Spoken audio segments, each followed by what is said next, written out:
The Tale of Rhy Shen. Chapter 6. The Better Story. Hey kid. Hey Rhy Shen. Are you asleep, I don't sleep, Im. Good for you.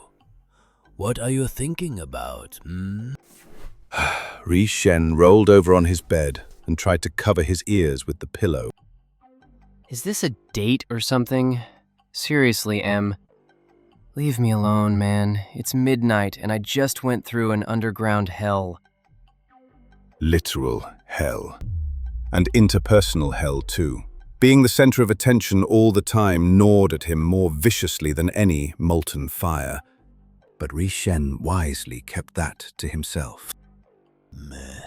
Pull yourself together for a second and listen. Someone's about to interrupt us any second. So, what do you think about your first encounter with the Juru? You might have noticed that eternal life does not come with eternal wisdom. M's voice rang in Rhy Shen's ears, no matter how well he covered them, so he gave up and tried to relax his muscles.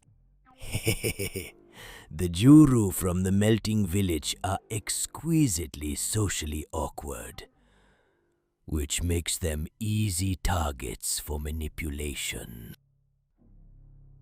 M didn't say this without a hint of true concern in his voice. Why are they so concerned about mortals? Oh, I have my suspicions that they are just concerned about certain individual mortals. And that is not without cause. Wide awake, Rhy Shen stared at the bare walls of his chamber, where the rippling shimmer of the Argo Sea had not yet returned. The Juru fear a mortal? You mean the guy who went to the melting village before us, don't you? What did he want there? He is an elite soldier from the Ochintis dynasty.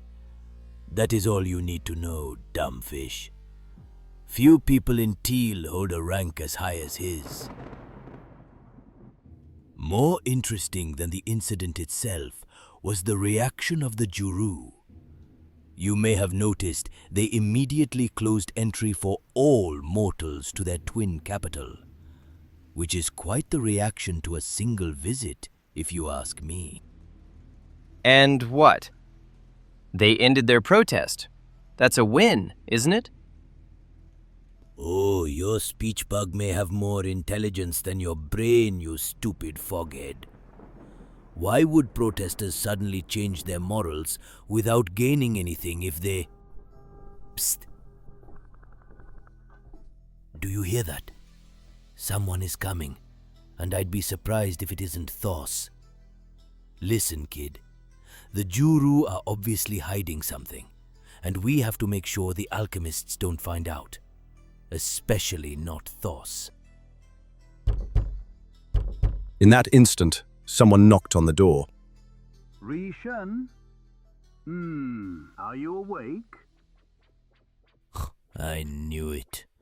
Thos is such a predictable buttface.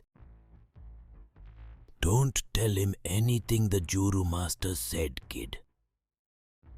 Warm light from the furnace in the main lab spilled into the chamber and reflected in Rhy Shen's eyes. He sat up in his bed like a dark shadow. His hammer rested against the wall, within reach. Thos drew a chair forward and placed it in front of the bed, lowering himself so he could meet the ghostly arrival eye to eye. My dear Rhy Shen, I was hoping to find you doing well. How was your first journey outside the guild? You like it here in Teal? I haven't seen much but dead trees and a rift monster. Rhy Shen didn't need M's cryptic warnings to notice it. Thos spoke to him as if he was somehow beneath him. Then again, M himself was hardly blameless when it came to talking down to others.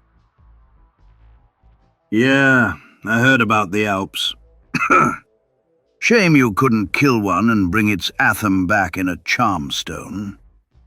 Imo Silvas has already submitted a detailed report, but it appears he remembers very little of what happened down in the melting village. I was hoping you could fill in the gaps.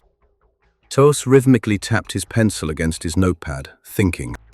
It seemed M had been right about Thos. This alchemist was so arrogant. He didn't even bother hiding that he meant to use Rhy Shen. Why don't you ask Lumen about the negotiations? Or at least someone who gives a shit. I have nothing to do with the damn Juru or anyone here. Good question, kid. Maybe you're not a completely lost cause after all. Now, watch him lie. The pencil kept tapping against the notepad, faster now. For a heartbeat, Rhy Shen wondered whether Thos could somehow hear M inside his head. Then the alchemist spoke. Lumen may be a libertine, but she's still Juru. I doubt she'd share anything useful, even if she knew something at all. But you are different, aren't you? Where do you stand in this world, ghost boy? He made a pause to scrutinize Rhy Shen once more. Then he changed his tone abruptly. Never mind. I'll be direct and honest with you. Bullshit. M groaned quietly in Rhy Shen's ear while Thos leaned closer. His voice remained calm and dry, yet carried an unmistakable authority. Tell me, ghost boy, have you heard of the Aeonfire since your arrival? A heavy hush unfurled between them. Rhy Shen felt the very air in the room recoil at the word. Oh shit, Rhy Shen. Holy shitty hell. They already know about the Aeonfire. That's bad, kid. Very bad. Thos laid the pencil down and turned his right hand, palm facing up. The jeweled gauntlet across his hand shimmered, and a small flame bloomed over the red gem embedded in his palm. His eyes disappeared behind the bright reflection on his glasses. Since you have a special connection to this fascinating element, I thought you should know about the Monarch of Flames. It is simply a fairy tale. The tale of a living flame with its own soul, inextinguishable and too wild to be tamed by a master. Very nice story.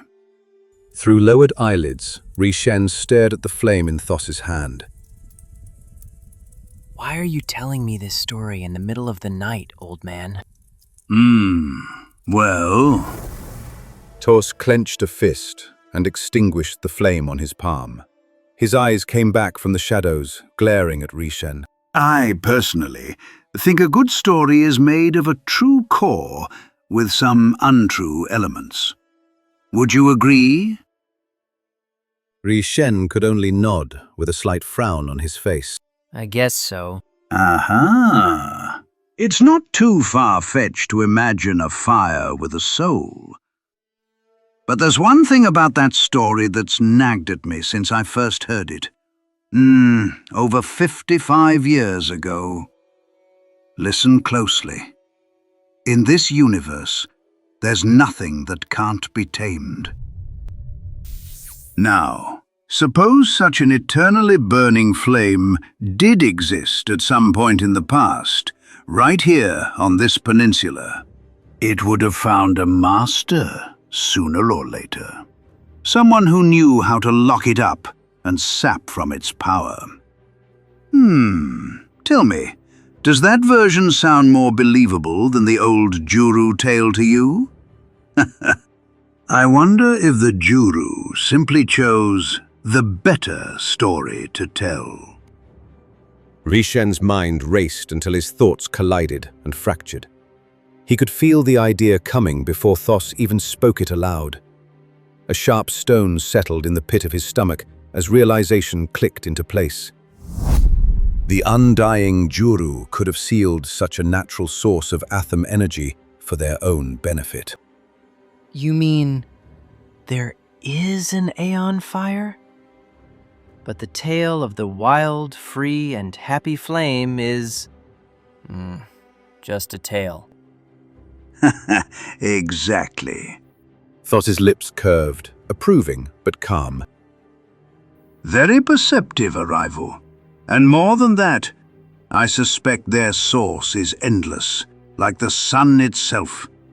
That is the foundation from which the immortals cultivate, and why they never grant us the endless power they enjoy for themselves.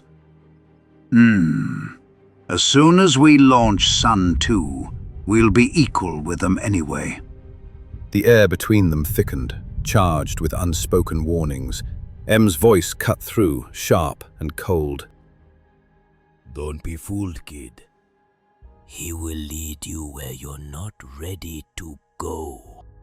Thos came even closer to Rhy Shen's face and wiped through it with his fingers, causing Rhy Shen's mimic to blur.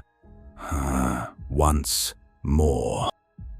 You are dissolving more intensely every day. Probably you are too unstable to survive the next few weeks. When Rhy Shen pulled himself back together, his face was drawn tight with a fury that seemed ready to break loose. He swore to himself that if Thos would do that just once more, he'd smash his head with his Juru hammer. Anyway, the masters down in the melting village, do you think they liked you? Not so much. That hurts, doesn't it? Have you asked yourself if you are immortal too, Ghost Boy? I would like to know, to be honest. Because if you are, it will be much easier for you to gain trust over the immortals. Oh, as we speak of it, what did they want in exchange for ending their sieges exactly? I suppose you couldn't convince them of modern Atham farming.